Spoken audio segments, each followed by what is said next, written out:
Halo semuanya, selamat datang di sesi TKA, Tes Kemampuan Akademik, untuk mata pelajaran pilihan Fisika. For your information, bahwa cakupan muatan fisika yang akan muncul itu meliputi kinematika, dinamika, fluida, kalor dan termodinamika, serta kelistrikan.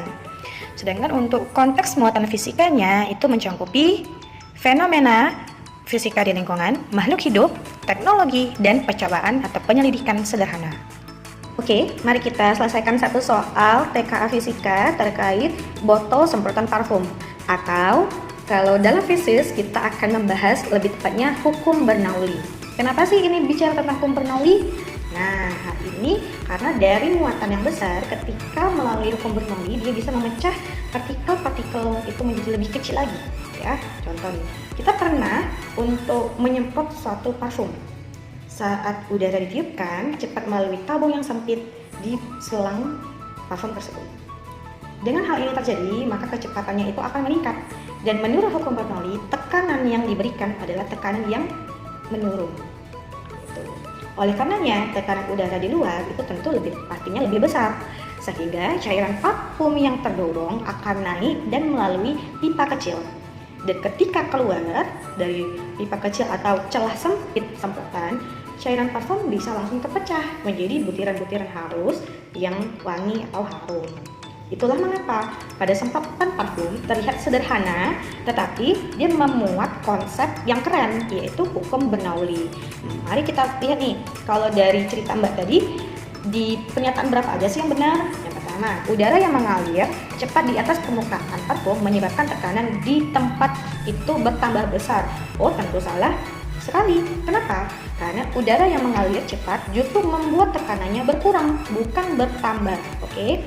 Kemudian tekanan di permukaan cairan parfum menjadi lebih tinggi daripada tekanan di atasnya. Salah. Kenapa? Karena tekanan di permukaan cairan parfum tentu lebih rendah dari tekanan udara di luar. Ketiga, cairan parfum terdorong naik ke atas karena faktor tekanan udara luar. Nah, ini benar. Kenapa? Cairan itu kan didorong nih.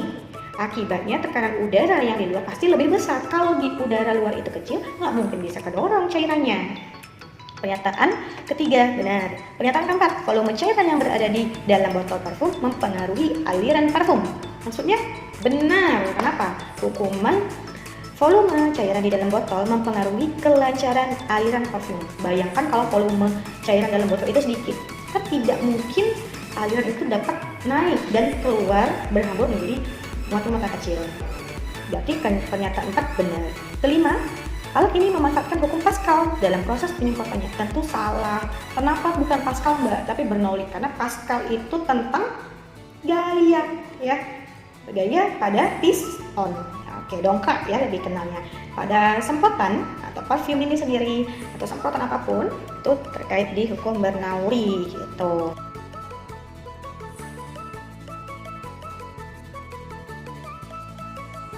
Ya, adik-adik bisa mencoba untuk mengikuti simulasi dari TKA untuk semua bidang studi melalui scan QR berikut ini. Oke, sampai jumpa. See you next time.